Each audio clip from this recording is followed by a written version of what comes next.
Suamiku berada di tempat tidurku, bersama adikku. Dia menatapku dan tersenyum sinis. Jadi, aku balas memberitahunya bahwa aku baru saja mengirim video mereka ke suaminya. Dia menjadi putus asa, karena tahu suaminya adalah pria yang sangat pencemburu. Seharusnya ini hanyalah hari Selasa yang biasa. Hari yang panjang di kantor, tumpukan spreadsheet yang tak ada habisnya, dan kenyamanan pulang ke rumah untuk bertemu suamiku. Bram. Tapi terkadang, hidup berbelok ke arah yang begitu tajam dan tak terduga hingga kau bahkan tak sempat menarik napas. Hari itu adalah salah satu hari seperti itu. Hari di mana semua yang kukira ku ketahui, semua yang kukira ku miliki, hancur berkeping-keping. Aku sudah merasa tidak enak badan sepanjang hari. Dimulai dengan rasa sakit yang berdenyut di belakang mataku saat bangun tidur. Sekitar pukul 10 pagi, rasanya seperti ada seseorang yang menabuh genderang di dalam kepalaku. Lampu neon di kantor akuntansiku terasa seperti jarum-jarum kecil yang mengganggu. Aku yakin aku terserang flu. Tenggorokanku gatal, seluruh tubuhku pegal-pegal, dan ada perasaan umum seperti bergerak di dalam semen basah. Namaku Nania. Kalau kau ingin tahu, aku selalu menjadi orang yang bertanggung jawab, orang yang bertahan. Aku mencoba. Sungguh, aku mencoba. Aku minum teh, menjawab email, dan mengerjakan angka-angka untuk laporan triwulanan. Mejaku penuh dengan tumpukan berkas. Aku ada rapat pukul 2 siang, tetapi saat makan siang, aku tidak bisa lagi mengabaikan betapa lelahnya aku. Angka-angka di layarku mulai kabur. Aku sedang melihat laporan keuangan dan harus membaca baris yang sama 4 kali. Gelombang pusing menerpaku dan aku harus berpegangan pada meja. Atasanku, Pak Santoso, berhenti di mejaku. Bu Nania, Anda baik-baik saja? Tanyanya. Dia orang yang baik, hanya sakit kepala. Sepertinya saya mau flu, gumamku. Dia menatapku, benar-benar menatapku, dan wajahnya melembut. Anda pucat sekali, Bu Nania. Pulanglah. Laporan itu bisa menunggu sehari. Pulang dan istirahatlah. Kami membutuhkan Bu Nania yang sehat. Aku sangat berterima kasih sampai hampir menangis. Terima kasih, Pak Santoso. Saya akan menebus waktu saya. Jangan dipikirkan, katanya sambil melambaikan tangan. Pergilah. Jadi aku pergi. Aku mengemasi tasku, gerakanku terasa lambat dan berat. Aku turun dengan lift, menyapa penjaga keamanan, dan melangkah keluar ke sore hari Jakarta yang cerah namun terasa menyengat. Sinar matahari membuat sakit kepalaku semakin parah. Aku hanya ingin pulang. Aku memutuskan pulang lebih awal dari pekerjaanku. Aku tidak memberitahu Bram. Aku pikir tidak perlu. Aku membayangkan dia mungkin sedang asyik dengan komputernya di ruang kerjanya, atau mungkin sedang menonton sepak bola di TV. Dia seorang desainer grafis lepas yang bekerja dari rumah, jadi waktunya fleksibel. Aku hanya ingin pulang, minum obat, dan meringkuk di tempat tidur. Aku membayangkan dia akan meletakkan tangannya di keningku, membawakanku selimut, dan mungkin membuatkanku semangkuk Indomie, yang selalu dia klaim sebagai obat untuk segalanya. Bumbu rahasianya pas, katanya sambil tersenyum. Itulah kenyamanan yang kubayangkan saat aku menyetir.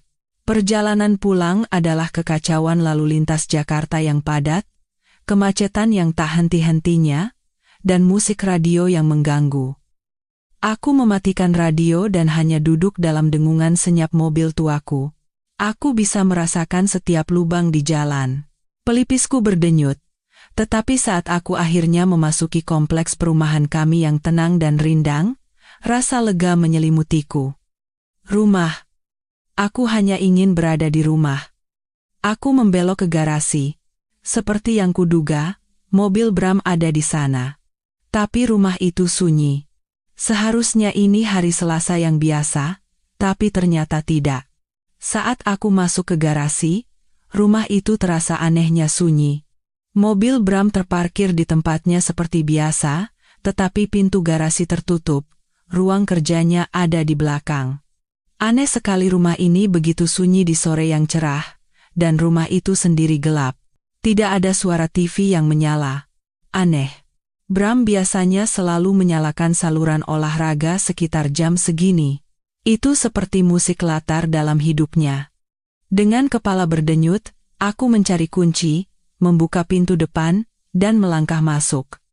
Bram, panggilku. Tidak ada jawaban. Hanya keheningan yang padat dan berat. Rumah itu terasa kosong, aku melepas sepatuku di dekat pintu. Tasku terlepas dari bahuku, udaranya terasa berat, tidak ada aroma kopi, tidak ada aroma apapun, hanya kesunyian, dan kemudian aku melihatnya. Tergantung di belakang kursi santai bagus di ruang tamu kursi warisan nenekku yang kami simpan untuk tamu tergantung sebuah tas tangan, bukan tasku. Tasku adalah tas kulit hitam yang praktis. Ini adalah tas desainer mewah berwarna merah cabai cerah. Jenis tas yang harganya lebih mahal dari cicilan mobilku. Aku kenal tas itu. Perutku terasa seperti diikat simpul yang dingin dan keras. Itu milik adikku, Tiara. Apa yang Tiara lakukan di sini pada Selasa siang? Dia seorang pengacara sukses, selalu di pengadilan, selalu terlalu sibuk untuk kunjungan santai. Pikiranku mencoba mencari alasan logis. Mungkin dia mampir untuk meninggalkan dokumen hukum untuk kami, mungkin dia dan Bram sedang merencanakan pesta kejutan untukku. Ulang tahunku tinggal beberapa minggu lagi. Pasti itu. Aku mencoba membuatnya masuk akal. Aku berpegang pada pikiran itu. Pesta kejutan, itulah mengapa rumah ini begitu sunyi. Mereka bersembunyi. Aku berjalan lebih jauh ke ruang tamu. Bram, Tiara, panggilku lagi, kali ini lebih keras, mencoba menyisipkan senyum dalam suaraku kalau mereka akan melompat keluar. Ayo, teman-teman, aku pulang lebih awal. Kejutan, keheningan yang menyambutku kali ini terasa lebih berat, bukan keheningan orang-orang yang menahan napas, menunggu untuk melompat keluar. Ini adalah keheningan yang mati. Aku melihat sekeliling, tidak ada mantel, tidak ada sepatu lain, hanya tas merah itu, tergeletak seperti sebuah peringatan. Bulu kuduku mulai meremang, flu, sakit kepala, semuanya terasa jauh. Ada yang salah, sesuatu yang sangat salah. Aku mulai bergerak menuju dapur. Mungkin mereka di teras belakang. Saat tanganku menyentuh pintu, aku mendengarnya, dan kemudian aku mendengar tawa. Awalnya kupikir aku hanya membayangkan derit rumah tua, tetapi kemudian terdengar lagi, itu tawa Bram. Dalam dan akrab, tetapi teredam, itu datang dari lantai atas. Darahku terasa membeku. Lalu suara lain. Tawa seorang wanita, tajam dan feminin. Tawa yang kukenal sebaik tawaku sendiri. Tiara. Tanganku terangkat ke tenggorokanku. Mengapa mereka di lantai atas? Mengapa mereka tertawa seperti itu? Itu bukan jenis tawa yang kau bagikan karena email lucu atau cerita keluarga lama. Itu bukan tawa merencanakan pesta untukmu. Itu tawa yang intim, main-main, dan rahasia. Tidak, kataku pada diri sendiri. Tidak. Nania, kau gila? Kau sakit? Kau berhalusinasi. Aku menipu diriku sendiri. Aku telah melakukannya seumur hidupku. Membuat alasan untuknya. Aku berdiri di dasar tangga. Tanganku mencengkeram erat pagar kayu. Rumah itu kembali sunyi. Tetapi sekarang jenis keheningan yang berbeda. Keheningan dua orang yang mendengar suara dari bawah. Aku mengambil satu langkah, papan lantai berderit, suara yang keras dan tajam yang menggema di lorong yang sunyi. Aku membeku, dari lantai atas, aku mendengar bisikan panik. Aku tidak bisa membedakan kata-katanya, hanya suara desisan yang tergesa-gesa. Lalu bisikan pria yang lebih dalam. Sama paniknya. Jantungku tidak lagi berdebar kencang. Rasanya seperti berhenti total. Benda dingin dan berat di dadaku. Aku bergerak murni karena adrenalin. Flu itu benar-benar terlupakan. Aku memaksa kakiku untuk bergerak, menaiki tangga satu persatu. Pagar tangga terasa dingin di bawah tanganku. Lorong di lantai atas gelap. Kamar kami, di ujung lorong, kamarku. Saat aku mendekati kamar tidur utama, bisikan itu berhenti dan digantikan oleh suara lain. Suara yang pelan dan berirama, suara kepala tempat tidur yang membentur dinding dengan lembut. Buk, buk, buk, napas tercekat di dadaku. Kepalaku pusing. Ini tidak mungkin terjadi. Ini tidak bisa terjadi. Aku pasti sedang bermimpi demam. Penyakitku membuatku berhalusinasi. Pasti itu, aku sampai di pintu kamar kami. Pintu itu tertutup. Tidak sepenuhnya. Hanya sedikit terbuka. Seberkas cahaya tipis memotong lorong yang gelap. Aku berdiri di sana selama waktu yang terasa seperti selamanya. Tanganku membeku di atas gagang pintu. Aku tidak ingin membukanya. Aku ingin berbalik, kembali ke bawah, masuk ke mobilku, dan berpura-pura tidak pernah pulang. Aku ingin kembali ke 5 menit yang lalu. Saat itu masalah terbesarku adalah sakit kepala dan tumpukan spreadsheet. Tapi aku tidak bisa. Aku harus tahu. Hidupku. Aku sadar. Ada di balik pintu itu. Aku mendorong pintu. Pintu itu berayun ke dalam tanpa suara. Dan di sanalah mereka. Udara keluar dari paru-paruku dalam jeritan tanpa suara. Aku tidak bisa bernapas. Aku tidak bisa bergerak. Pemandangan di depanku membeku begitu saja. Suamiku, Bram, dan adikku, Tiara, di tempat tidurku. Tempat tidur yang kami pilih bersama di toko furnitur 5 tahun lalu. Rangka tempat tidur kayu jati yang kutabung untuk kubeli. Kain batik tulis dari nenekku, yang dia berikan untuk pernikahanku, kusut di kaki mereka. Mereka terjerat dalam sprayku, spray biru bermotif bunga yang baru saja kucuci pada hari Minggu. Sweater pink cerah Tiara terlempar di lantai, di samping celana jeans Bram. Ruangan itu berputar. Aku berpegangan pada kusen pintu, mencoba untuk tidak jatuh. Aku bisa merasakan ujung tajam kayu menancap di telapak tanganku. Kepala Bram berputar ke arahku.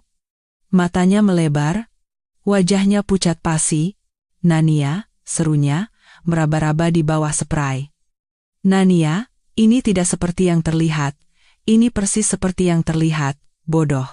Pikiran itu tajam dan jernih di kepalaku, tetapi aku tidak bisa mengatakannya. Aku bahkan tidak bisa menatapnya. Mataku tertuju padanya. Adikku, Tiara. Dia tidak meraba-raba, dia tidak terlihat panik. Setelah kejutan sesaat, dia hanya menatapku. Perlahan, dia menarik selimut hingga ke dagunya. Rambut pirangnya berantakan di sekitar wajahnya, dan dia tersenyum sinis, bukan senyum lebar, bukan seringai. Itu adalah senyum yang lambat, malas, dan penuh kemenangan. Matanya menatap mataku, dan dia tersenyum seolah-olah dia baru saja menang, seolah-olah dia baru saja melewati garis finish dan aku tertinggal di belakang. Senyum itu memberitahuku segalanya. Ini bukan kesalahan. Ini bukan kejadian satu kali. Ini bukan sesuatu yang terjadi karena mabuk. Baginya, ini adalah sebuah kemenangan. Ini adalah trofi. Senyum sinis itu. Gerakan kecil yang jahat di bibirnya. Itu yang menghancurkanku. Menghancurkan keterkejutan, menghancurkan kelumpuhan, menghancurkan bagian diriku yang ingin meringkuk di lantai dan mati, dan mengubah segalanya menjadi dingin. Semua penyakit, semua kesedihan, semua ketidakpercayaan lenyap, digantikan oleh kepingan es yang murni dan dingin. Aku tidak lagi merasakan sakit kepala, tidak lagi merasa sakit, aku tidak merasakan apa-apa dan segalanya sekaligus. Keluar dari tempat tidurku, kataku. Suaraku tidak terdengar seperti suaraku.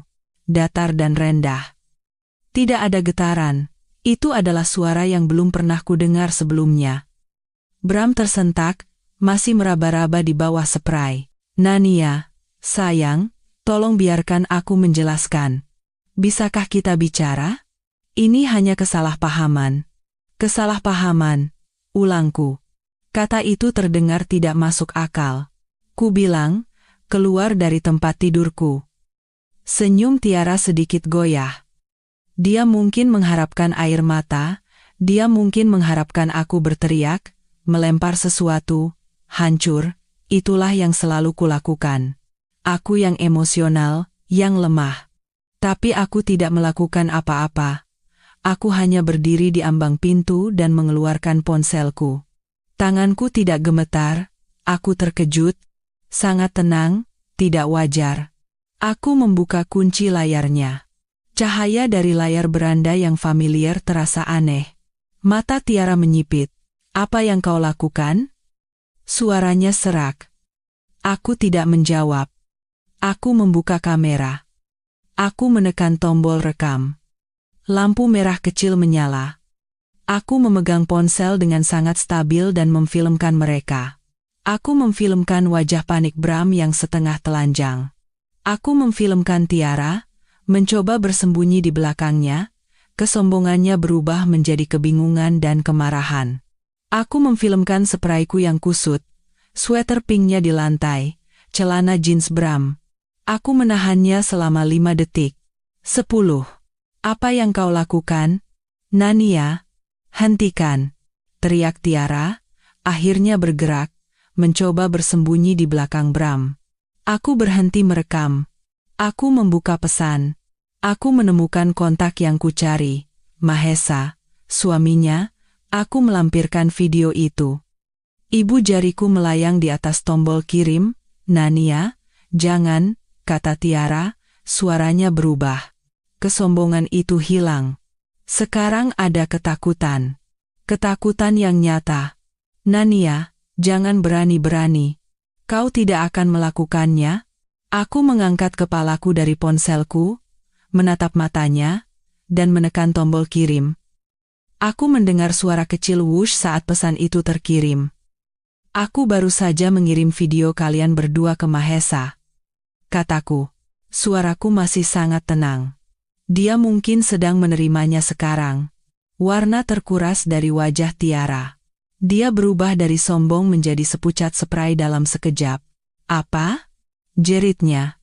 Itu adalah suara yang belum pernah kudengar darinya. Suara kepanikan murni yang tak tercampur.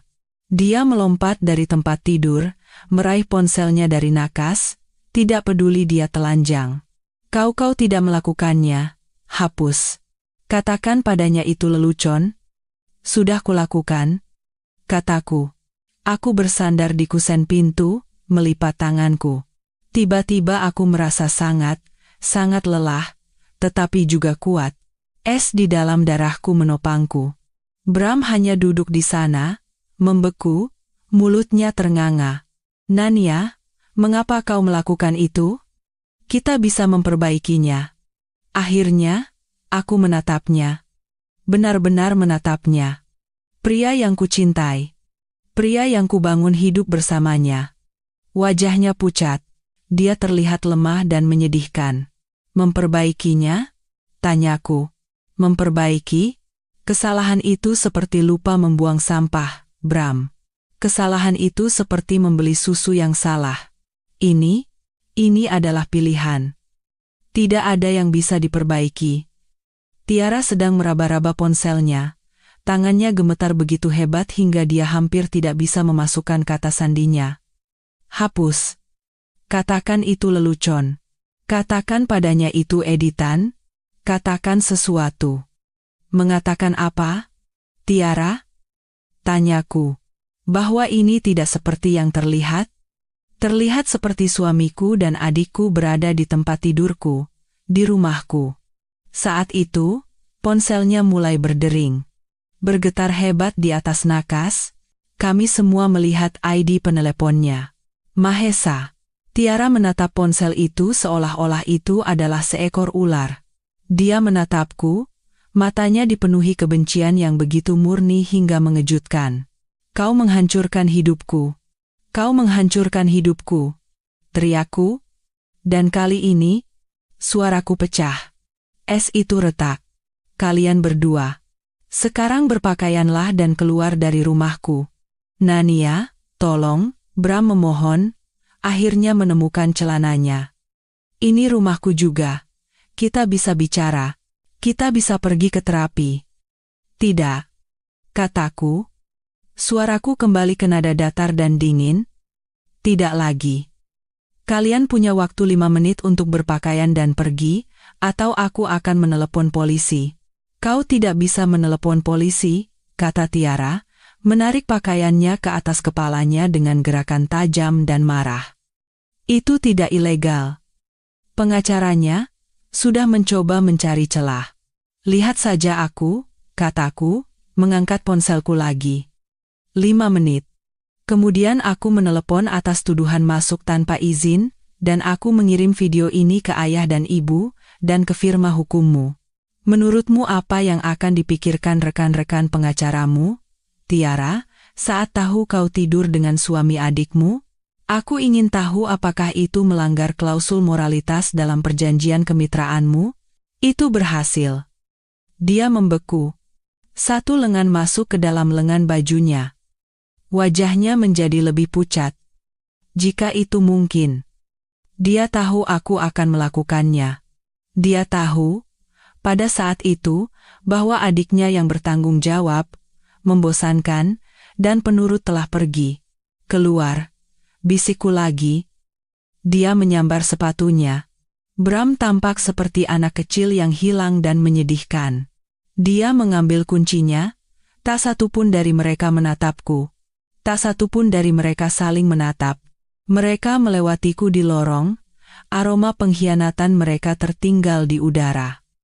Aku mengikuti mereka ke bawah, seperti seorang sipir, mengawasi setiap langkah mereka. Aku ingin memastikan mereka pergi. Tiara membanting pintu depan dan keluar dengan marah. Bram berhenti, tangannya di gagang pintu. Dia berbalik dan menatapku. Matanya penuh air mata. Nania, aku minta maaf. Aku yakin kau begitu. Kataku. Suaraku hampa. Selamat tinggal. Bram. Aku membanting pintu di depan wajahnya. Aku menguncinya. Aku menyandarkan kepalaku ke kayu yang keras. Dan keheningan pun datang. Pintu depan tertutup. Aku mendengar mobil sport Tiara melesat keluar dari garasi. Bannya berdecit di aspal. Beberapa detik kemudian, mobil Bram menyala dan menderu menjauh. Lalu, keheningan. Rumah itu kembali kosong. Aku berdiri di pintu masuk, tanganku masih dikunci yang baru saja kuputar. Aku bisa mendengar napasku sendiri, terlalu keras di rumah yang kosong. Aku tidak menangis. Aku tidak berteriak. Aku hanya berdiri di sana. Aku merasa hampa. Aku berjalan perlahan dari pintu masuk ke ruang tamu. Di sana, di kursi, masih ada tas merah Tiara. Dia lupa. Aku menatap tas itu. Sepotong kulit yang cerah, mengerikan, dan mahal. Aku berjalan ke arahnya, mengambilnya. Aku kembali ke pintu depan, membukanya, dan melemparkan tas itu ke halaman depan sekuat tenaga. Aku membanting pintu dan menguncinya lagi. Sebagian kecil diriku yang jahat berharap hujan turun. Aku merosot ke dinding dan duduk di karpet lorong, punggungku bersandar pada pintu.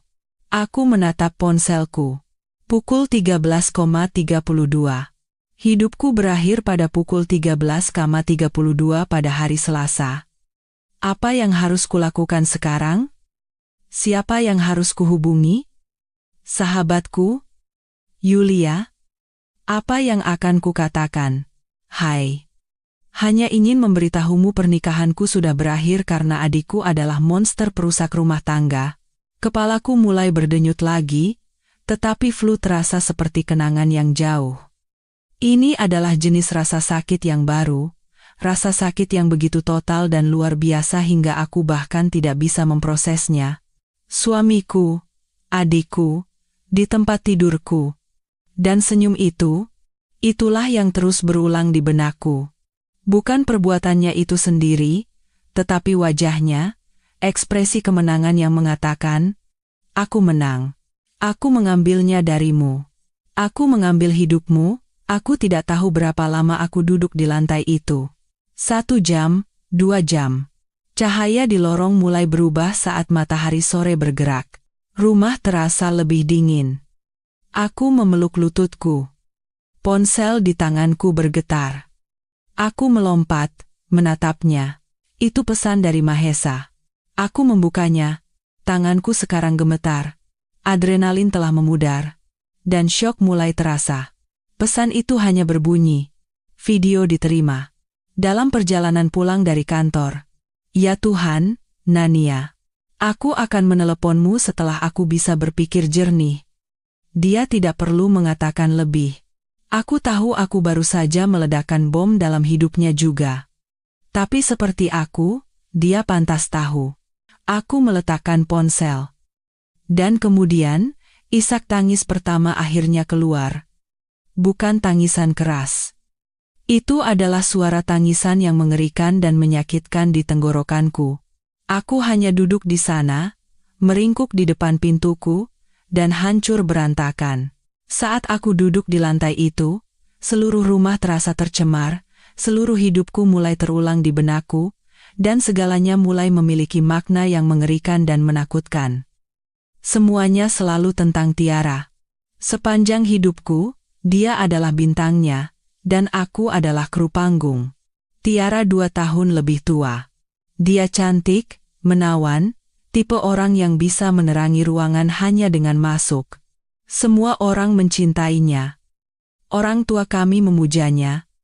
Aku ingat saat aku memenangkan lomba cerdas cermat di kelas 5. Aku pulang dengan pita biru. Begitu bangga.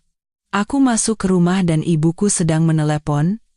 Berteriak kegirangan. Ternyata Tiara baru saja terpilih menjadi kapten tim pemandu sorak SMP. Pitaku hanya berakhir dipasang di papan gabus di kamarku. Dia mendapatkan peran utama di setiap drama sekolah. Aku selalu berada di barisan belakang paduan suara, meskipun aku tahu aku memiliki suara nyanyian terbaik. Aku ingat ibuku menepuk kepalaku. "Oh, sayang. Itu bagus," katanya setelah sebuah pertunjukan. "Kamu memiliki suara yang sangat merdu di paduan suara, tapi kakakmu, dia benar-benar bersinar, bukan? Dia dilahirkan untuk sorotan. Aku yang pintar, yang bertanggung jawab, yang mendapat nilai sempurna, yang tidak pernah melanggar jam malam, yang menyeimbangkan pembukuan. Tiara adalah yang bersemangat." Itu adalah kata yang indah untuk egois dan sembrono. Ketika dia berusia 16 tahun, dia mengambil mobil ibu tanpa izin dan menabrakkannya. Menabrak mobil yang diparkir. Aku berusia 14 tahun, aku ada di dalam mobil bersamanya. Dia memohon padaku untuk ikut, aku takut. Dia menyuruhku keluar dari mobil untuk memeriksa kerusakan. Lalu dia menyuruhku bersumpah untuk tidak memberitahu siapapun. Aku harus membantunya memperbaiki bemper dengan cat yang ayah simpan di garasi dan berbohong di depan wajah ayah bahwa itu tertabrak troli belanja. Aku merasa bersalah selama berminggu-minggu. Ketika dia kuliah, dia menghabiskan uang pinjaman mahasiswanya untuk pakaian dan pesta di bulan pertama. Aku adalah seorang siswi SMA kelas 3 yang bekerja di perpustakaan setempat. Orang tuaku memintaku untuk mengirimkan setengah dari gajiku kepadanya agar dia bisa membeli buku. "Kami tidak mampu sekarang, Nania," kata ayah. "Dan kamu sangat pandai mengatur uang. Bantu kakakmu." Aku mengirim uang itu. Aku baru tahu kemudian dia menggunakannya untuk pergi berlibur ke Bali. Dan aku ingat. Pacar pertamaku yang sesungguhnya, Teguh. Seorang anak laki-laki yang manis dan pemalu dari kelas kimiaku. Dia bermain gitar, dia baik hati. Aku sangat menyukainya. Aku membawanya ke makan malam keluarga. Tiara pulang dari universitas. Dia mengenakan gaun merah ketat. Tentu saja, dia memikatnya, menertawakan setiap leluconnya, menyentuh lengannya. "Oh, Teguh," katanya. "Kamu lucu sekali. Nania tidak pernah bilang betapa lucunya kamu. Seminggu kemudian, dia putus denganku. Dia sangat canggung. Kurasa lebih baik kita berteman saja. 2 hari kemudian, aku melihat mereka berciuman di luar bioskop. Ketika aku menghadapinya, menangis di kamarnya, dia hanya mengangkat bahu. Dia sedang mengecat kukunya dengan warna biru metalik yang berkilauan. Oh, Nania, dewasalah, katanya, meniup jari-jarinya, bahkan tidak menatapku. Dia hanya lebih menyukaiku. Bukan salahku kalau aku lebih menarik. Kamu terlalu kaku, terlalu baik, dan orang tuaku menyuruhku untuk lebih dewasa. Itulah Tiara, sayang, kata ibuku, mengelus lenganku. Kamu akan menemukan orang lain. Jangan membuat masalah. Kamu tahu bagaimana dia? Aku menjalani hidupku dengan tidak membuat masalah. Aku membangun kehidupan yang baik, tenang, dan stabil. Aku menjadi seorang akuntan. Aku bertemu dengan seorang pria yang baik dan stabil, Bram, atau begitulah yang kupikir. Kami membeli rumah, kami membayar tagihan, aku bahagia, hidupku membosankan dibandingkan dengan hidupnya. Mungkin dia menjadi pengacara sukses di kota, dia menikah dengan Mahesa, yang berasal dari keluarga kaya. Seorang pria yang mampu membiayai seleranya yang mahal. Dia memiliki segalanya. Sorotannya sendiri, uangnya sendiri, suami yang sukses. Tapi itu tidak cukup. Saat aku duduk di lantai yang dingin dan keras itu, aku menyadari bahwa dia tidak menginginkan Bram. Tidak juga. Dia menginginkan hidupku. Dia ingin membuktikan sekali lagi bahwa dia bisa memiliki apapun yang dia inginkan, bahkan jika itu adalah sesuatu yang sebenarnya tidak dia inginkan. Dia tidak tahan melihatku bahagia, memiliki sesuatu yang menjadi milikku sendiri. Senyum itu adalah senyum yang sama yang kulihat saat aku menangkapnya bersama Teguh di luar bioskop. Wajah seorang predator yang baru saja berhasil berburu. Dan Bram? Ya Tuhan, Bram? Kukira dia berbeda. Sungguh? Kukira begitu. Dia adalah batu karangku. Dialah yang selalu mendengarkanku mengeluh tentang Tiara. Dialah yang akan memelukku dan berkata, "Dia keterlaluan. Sayang, kamu adalah orang suci. Itulah sebabnya aku mencintaimu. Aku mencintainya karena itu. Aku mencintainya karena kukira dia bisa melihat menembus lubang hitam narsistik dan beracun yang merupakan dirinya. Bagaimana aku bisa begitu buta?" Pikiranku kembali ke setahun terakhir, semua tanda bahaya kecil yang kuabaikan karena aku mempercayainya.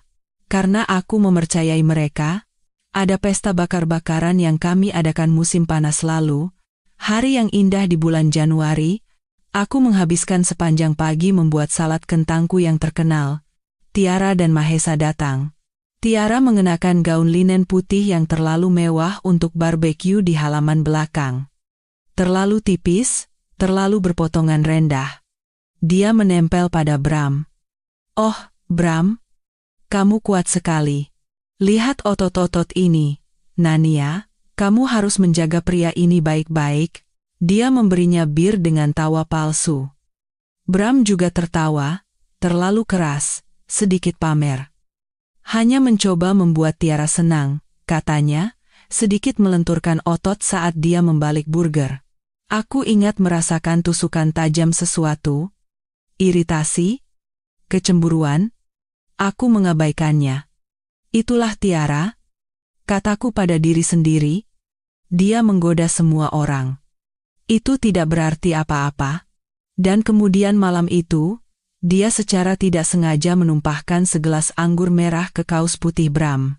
"Oh, aku ceroboh sekali," desahnya. "Oh, Bram, maafkan aku." Dan dia mengambil serbet dan mulai menepuk-nepuk dadanya. Tangannya tinggal di sana sepersekian detik terlalu lama. Matanya tertuju padanya. Aku melihatnya. Aku melihatnya. Dan Mahesa juga melihatnya. Mahesa memutar matanya dan berpaling. Dan aku hanya menggelengkan kepala, merasa malu untuknya. Tapi Bram tidak bergerak, dia membiarkannya, dia memiliki ekspresi konyol dan kosong di wajahnya, dan panggilan telepon. Selama beberapa bulan terakhir, ponsel Bram selalu bergetar. Dia mulai meletakkannya menghadap ke bawah di meja dapur. "Siapa itu?" tanyaku santai. "Oh, hanya Tiara," katanya, melirik layar. Dia meminta nasihat tentang kesepakatan mobil. "Kesepakatan mobil? Kenapa dia bertanya padamu?" Mahesa tahu jauh lebih banyak tentang mobil. Dia mengoleksinya. "Aku tidak tahu. Sayang, kurasa dia hanya mempercayai pendapatku." "Oh, hanya Tiara," katanya lagi. "Dia mengalami masalah dengan laptopnya." "Dia bekerja di firma hukum, Bram. Mereka punya departemen IT lengkap." "Ya, tapi mereka semua giek," katanya sambil tertawa. "Dia ingin bicara dengan seseorang yang keren, dia lemah. Dia hanya lemah." Kakak iparnya yang menarik, pengacara sukses, memberinya perhatian. Dan ego menyedihkannya, validasi itu, lebih berharga baginya daripada hubungan 10 tahun kami. Lebih berharga dari janji suci kami, lebih berharga dariku. Mereka pantas mendapatkan satu sama lain. Pikiran itu menghantamku seperti pukulan fisik. Mereka adalah orang yang sama. Egois, lemah, selalu perlu menjadi pusat perhatian. Aku hanya basis yang nyaman dan stabil yang bisa mereka gunakan sampai mereka berdua memutuskan untuk membakarnya habis. Aku tidak tahu berapa lama aku duduk di lantai itu, tetapi di luar sudah gelap saat ponselku berdering lagi. Layar itu menerangi lorong yang gelap. "Mahesa." Aku menatapnya, tenggorokanku sakit karena menangis. Aku tidak ingin bicara, tetapi aku harus. Akulah yang menyeretnya ke dalam ini. Aku berdeham dan menjawab. "Halo," suaraku serak. "Nania." Suaranya hancur. Dia terdengar sama kosongnya denganku. "Nania, aku sudah di rumah. Rumah kami. Dia tidak di sini. Dia pasti pergi," dengan tergesa-gesa. Kataku. "Tidak, kamu tidak mengerti," katanya, suaranya pecah. "Lemarinya, barang-barangnya, setengahnya hilang. Perhiasan mahal, barang-barang yang diberikan ibuku padanya. Sepertinya, dia telah merencanakan ini selama berminggu-minggu. Aku tidak menduga ini." "Apa? Apa maksudmu?" "Dia telah memindahkan barang-barangnya, Nania, perlahan-lahan. Satu tas di sini, satu kotak di sana. Kukira dia, entahlah, menyumbangkan barang. Dan uangnya. Aku baru saja memeriksa rekening gabungan kita. Ada keheningan yang panjang dan mengerikan. Dia telah mengosongkannya, memindahkan uang ke rekening yang tidak kuketahui, menggunakan kartu kredit gabungan selama berbulan-bulan, menyembunyikan aset. Kurasa dia berencana meninggalkanku dan membawa Bram bersamanya. Aku tidak tahu. Mahesa, aku tidak tahu apa-apa. Perutku mual lagi. Ini bukan kejahatan karena nafsu. Ini adalah rencana yang dingin dan diperhitungkan untuk meledakkan hidup kami dan pergi dengan kaya raya. Dia bukan hanya seorang penipu. "Nania," katanya, suaranya mengeras. "Dia monster. Dia iblis." "Aku tahu," kataku.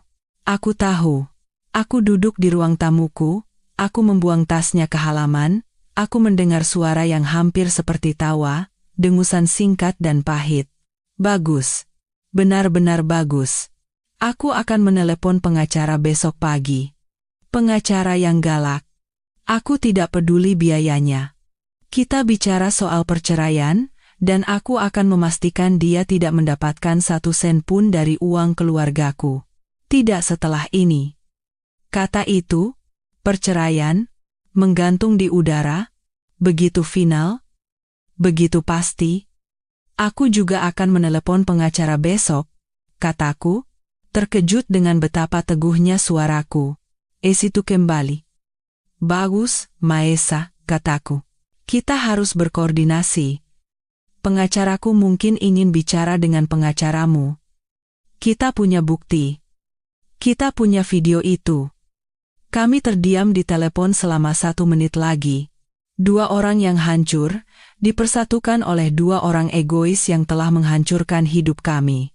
Kamu akan baik-baik saja malam ini, Nania? Tanyanya. Aku tidak tahu, kataku jujur.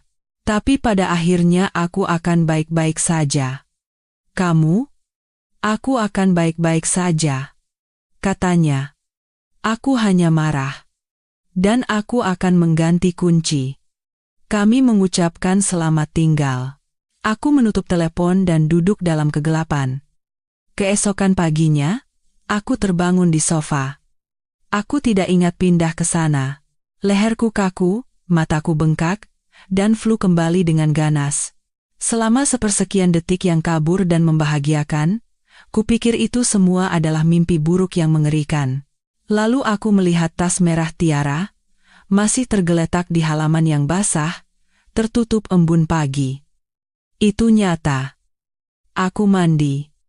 Air panas terasa seperti jarum, tetapi aku berdiri di sana sampai air menjadi dingin.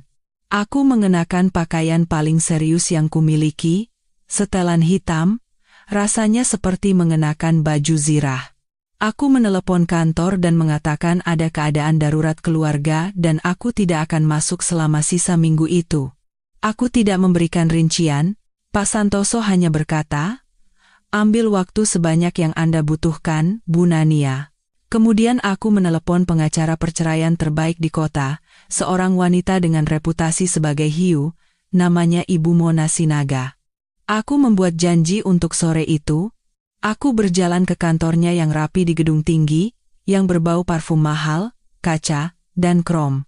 Ibu Mona adalah seorang wanita yang lebih tua, berpakaian sempurna dengan setelan abu-abu tajam, dengan mata tajam yang seolah menembus diriku. "Jadi, Bu Nania," katanya, "ceritakan apa yang terjadi." Aku menceritakan semuanya. Flu, pulang lebih awal, tas, suara-suara, senyum, video, panggilan telepon dengan Mahesa, aset yang disembunyikan, ekspresinya tidak berubah. Tapi ketika aku sampai pada bagian senyum, dia mengangkat alisnya yang terawat sempurna. "Dan ini adikmu?" katanya. "Adikku?" Aku mengkonfirmasi.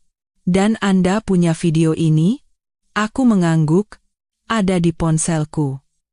"Bagus," katanya, mencondongkan tubuh ke depan, senyum dingin di wajahnya. "Ini jelas. Perzinahan adalah dasar untuk perceraian dengan kesalahan di negara ini. Suamimu, Pak Bram, tidak akan punya banyak ruang untuk bernegosiasi." "Bagus," kataku. "Aku ingin dia keluar. Aku ingin rumah ini. Aku hanya ingin ini selesai." "Dan adikmu?" "Suaminya, Pak Mahesa, tahu?" "Dia tahu. Dia menyewa pengacaranya sendiri. Dia bilang Tiara menyembunyikan uang." "Sangat baik," kata Ibu Mona. "Kami akan menghubungi tim hukumnya. Saya akan mengajukan perintah penahanan untuk menjauhkannya dari rumah dan meminta pembekuan segera atas aset gabungan apapun." Perceraianku berlangsung singkat. Bram tidak melawanku. Dia menyedihkan. Dia terus mengirimiku pesan teks, yang kuteruskan ke Ibu Mona. "Aku minta maaf. Aku akan melakukan apa saja. Tolong jangan tinggalkan aku. Dia tidak berarti apa-apa. Aku akan pergi ke terapi." Aku meminta Ibu Mona mengiriminya surat perintah resmi. Ketika surat-surat itu disampaikan, satu-satunya permintaannya, melalui pengacaranya yang ketakutan, adalah agar video itu tidak diputar di pengadilan terbuka. "Dia akan memberikan Anda rumah, mobil, bagiannya dari tabungan," kata pengacaranya. "Dia hanya tidak bisa membiarkan keluarganya melihatnya." "Baiklah," kataku pada Ibu Mona, "aku tidak perlu mempermalukannya. Aku hanya ingin dia pergi." Perceraian Tiara, di sisi lain, adalah perang. Pengacara Mahesa ternyata lebih galak dari Ibu Mona. Tiara, yang juga seorang pengacara, mencoba melawan. Dia mencoba mengklaim tekanan mental. Dia mencoba mengatakan Mahesa mengendalikan dan kejam. Dia mencoba mendapatkan setengah dari asetnya, tunjangan, warisan keluarganya. Dia berjuang sampai pengacara Mahesa menunjukkan video itu dalam sidang tertutup dengan hakim. Seperti yang diceritakan Mahesa kepadaku kemudian, wajah hakim tidak ternilai harganya. Dia menonton klip 10 detik itu.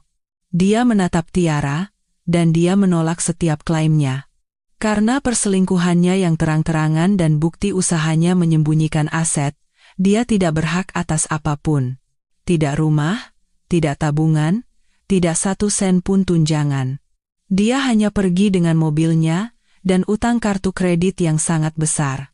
Video yang kurekam dalam kemarahan dingin telah menyelamatkanku dan menyelamatkan Mahesa, tapi pertarungan hukum bukanlah bagian tersulit. Bagian tersulit adalah keluargaku. Aku takut, tetapi aku tahu aku harus memberitahu orang tuaku. Aku menyetir ke rumah mereka untuk makan siang hari Minggu, seperti yang kulakukan setiap minggu, hanya saja kali ini aku sendirian. Aku mendudukkan mereka di ruang tamu, di tengah perabotan jati mereka. Ayah, ibu, aku akan bercerai. Tangan ibu terbang ke dadanya. Apa? Nania, tidak. Kenapa? Kamu dan Bram. Kalian berdua begitu sempurna. Bram. Dia selingkuh. Oh. Sayang. Ibuku mulai menangis. Meraihku. Siapa monster itu? Seseorang dari kantor. Ayah hanya tampak muram. Siapa? Beritahu aku, Nania. Aku menarik napas dalam-dalam. Itu Tiara. Keheningan di ruangan itu memekakkan telinga. Tangan ibuku membeku. Wajah ayah berubah dari muram menjadi kosong. Apa? Apa yang kamu katakan? Tanya ayah. Aku pulang lebih awal pada hari Selasa. Aku menangkap mereka. Di tempat tidurku. Ibuku hanya menggelengkan kepala. Tidak, Nania. Pasti ada kesalahan. Kesalahpahaman. Tiara tidak akan melakukan itu. Bram tidak akan melakukan itu. Mungkin kamu. Kamu sakit. Kamu bilang kamu kena flu? Apakah kamu berhalusinasi? Aku tidak berhalusinasi. Bu. Aku melihat mereka. Aku punya bukti. Kukira mereka akan marah padanya. Kukira mereka akan ngeri. Tapi ayah sepertinya kesal padaku. Jadi apa yang kamu lakukan? Tanyanya. Suaranya rendah. Aku menyuruh mereka pergi. Aku menelepon pengacara. Pengacara? Dia meledak. Kamu langsung menelepon pengacara? Kamu tidak melakukan itu pada keluarga, Nania. Kamu bicara, kamu selesaikan. Aku menatapnya. Menyelesaikannya. Ayah? Dia tidur dengan suamiku. Tiara. Dia selalu sedikit ceroboh, bisik ibuku, meremas-remas tangannya. Dia membuat kesalahan. Dan Bram. Pria itu lemah. Sayang.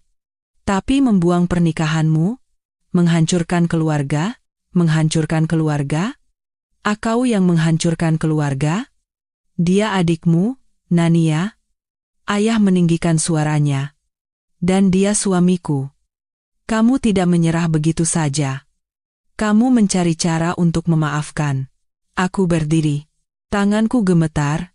Kali ini bukan karena dingin, tetapi karena amarah seumur hidup. Memaafkan, kataku, suaraku pelan tapi bergetar. Memaafkan? Seperti aku memaafkannya saat dia mencuri pacarku? Seperti aku memaafkannya saat dia menabrakkan mobil? Seperti aku memaafkan setiap kali dia memperlakukanku seperti sampah? Nania, itu tidak adil, ibuku memulai. Tidak. Bu. Yang tidak adil adalah kalian berdua telah membuat alasan untuknya sepanjang hidupku, sepanjang hidup kita. Dia adalah orang yang egois dan rusak. Dan dia tersenyum sinis padaku, ayah.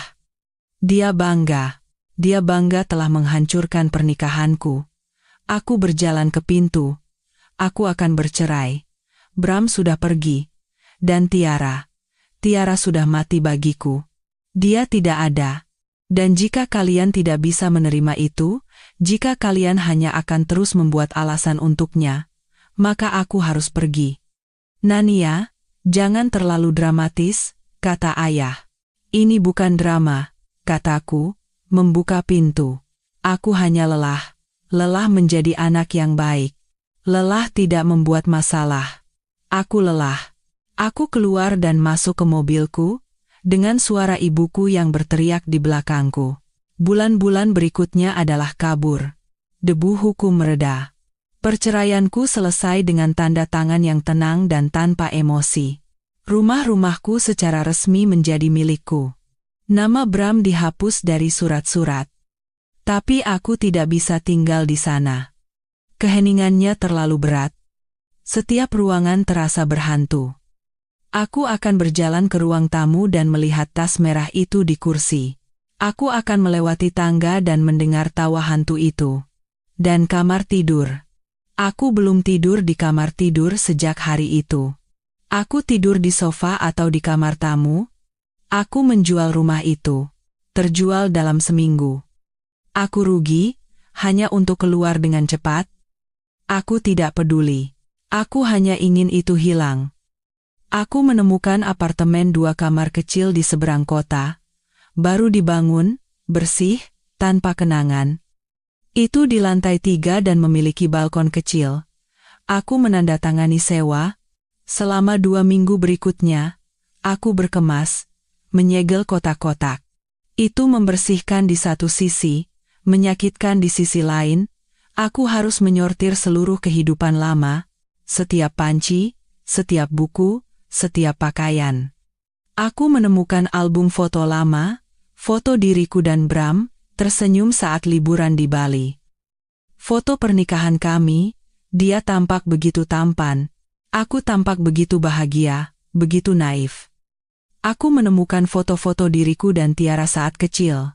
Dengan gaun Natal yang serasi, foto-foto dari sebelum semuanya salah. Aku melihat satu foto kami. Aku mungkin berusia 6 tahun, dia 8. Lengannya melingkari bahuku, dan kami berdua tersenyum dengan gigi depan yang ompong. Aku menatap gadis kecil yang bahagia itu dan mencoba merasakan sesuatu. Kesedihan, kehilangan, apapun. Aku tidak merasakan apa-apa. Aku menjatuhkan foto itu, dan seluruh album, ke dalam kantong sampah hitam. Aku membuang semuanya. Foto pernikahan, foto liburan, foto masa kecil. Aku tidak ingin menjadi orang itu lagi. Malam aku pindah ke apartemen baruku, aku bahkan tidak membongkar barang. Temanku, Yulia, membantuku memindahkan kotak-kotak besar. Dia memelukku erat sebelum pergi. Telepon aku jika kamu butuh apapun, katanya. Apapun. Aku duduk di lantai ruang tamu yang kosong, dikelilingi oleh tumpukan kotak, dan makan pizza langsung dari kotaknya. Itu sunyi, tetapi bukan keheningan yang mengerikan dan mati dari rumah lama. Itu damai. Itu adalah suara awal yang baru. Aku tetap berhubungan dengan Mahesa. Kami saling mengirim pesan sesekali. Bagaimana kabarmu? Hanya mengecek. Perceraiannya selesai beberapa minggu setelah perceraianku. Itu adalah perang, seperti yang dia duga, tetapi dia menang. Dia mempertahankan rumahnya, asetnya. Tiara, katanya padaku, harus pindah ke sebuah kamar sewa kecil dan kumuh. Aku juga mendengar, melalui gosip dari seorang sepupu yang ingin sekali memberitahu, bahwa Bram dan Tiara telah mencoba untuk bersama. Rupanya, setelah mereka berdua diusir, mereka menyewa apartemen murah bersama. Aku tidak tahu apa yang mereka pikirkan, bahwa cinta mereka yang besar dan penuh gairah bisa bertahan di dunia nyata. Itu berlangsung selama 3 minggu. Sepupuku mengatakan pertengkaran itu epik. Mereka saling berteriak siang dan malam. Tetangga menelepon polisi 2 kali. Lucu, ternyata 2 orang narsisis tidak bisa hidup bersama. Mereka berdua membutuhkan seseorang untuk memuja mereka. Ketika hanya ada mereka berdua, itu meledak begitu saja. Dia menyalahkannya karena menghancurkan hidupnya. Dia menyalahkannya karena menjadi pengecut lemah yang tertangkap. Aku mendengar Bram kehilangan pekerjaannya. Rupanya dia berhenti datang ke pertemuan klien lepasnya. Dia pindah kembali ke rumah ibunya. Dan Tiara. Yah, kisah Tiara baru saja dimulai. 1 tahun. 1 tahun penuh telah berlalu. Lucu bagaimana waktu bekerja. Selama beberapa bulan pertama, setiap hari terasa seperti mendaki gunung. Bahkan bangun dari tempat tidur terasa seperti sebuah kemenangan. Aku pergi bekerja, aku pulang, aku makan malam beku, aku menonton TV. Itulah hidupku. Tapi perlahan, menjadi lebih baik. Aku mulai membangun kehidupan baru. Kehidupan yang menjadi milikku. Aku membenamkan diri dalam pekerjaan. Pak Santoso luar biasa. Dia melihat pekerjaanku, jam ekstra yang kuberikan. Dia tidak hanya melihat korban. Dia melihat karyaku. Aku dipromosikan menjadi akuntan senior, dengan kenaikan gaji yang signifikan. Gaji baruku berarti aku tidak hanya bertahan hidup, aku bisa hidup nyaman. Aku mulai mendekorasi. Aku mengecat dinding apartemenku dengan warna hijau yang lembut dan menenangkan. Aku membeli karya seni yang kusukai, lukisan abstrak berwarna cerah. Aku membeli sofa baru yang nyaman. Aku menemukan diriku lagi. Diriku yang telah hilang di suatu tempat saat menjadi istri Bram. Suatu Sabtu pagi, aku berada di supermarket. Ini sekitar 1,5 tahun setelahnya. Aku mendorong troli belanjaku, memikirkan apakah akan membeli salmon atau ayam untuk makan malam. Aku bersenandung mengikuti musik mengerikan yang diputar di toko. Aku berbelok di tikungan lorong makanan beku dan hampir menabraknya. Butuh sedetik bagiku untuk mengenali Bram. Aku belum pernah melihatnya secara langsung sejak hari itu. Berat badannya bertambah banyak, wajahnya bengkak dan merah. Dia mengenakan celana olahraga bernoda dan kaos kusut dengan logo band yang tidak kukenali. Dia tampak mengerikan, lelah dan tua. Trolinya penuh dengan pizza beku dan makanan microwave. Dia melihatku. Matanya melebar dan dia hanya membeku. Semua warna terkuras dari wajahnya. Dia tampak malu. Sangat malu. Aku hanya berdiri di sana. Aku menatap pria yang pernah kujanjikan untuk kucintai selamanya. Pria yang telah menghancurkan duniaku. Dan aku tidak merasakan apa-apa. Tidak ada kemarahan, tidak ada kesedihan, tidak ada belas kasihan, hanya kehampaan. Dia adalah orang asing yang sedih, dan gemuk di lorong makanan beku. Dia tidak bisa menatap mataku. Maaf, gumamnya. Dia memutar trolinya dengan cepat, hampir menabrak tumpukan pizza, dan dia praktis berlari. Berkeliling sudut dan menjauh dariku. Aku berdiri di sana sejenak, lalu aku memasukkan salmon ke dalam troliku dan melanjutkan belanja. Aku mendengar tentang Tiara dari Mahesa.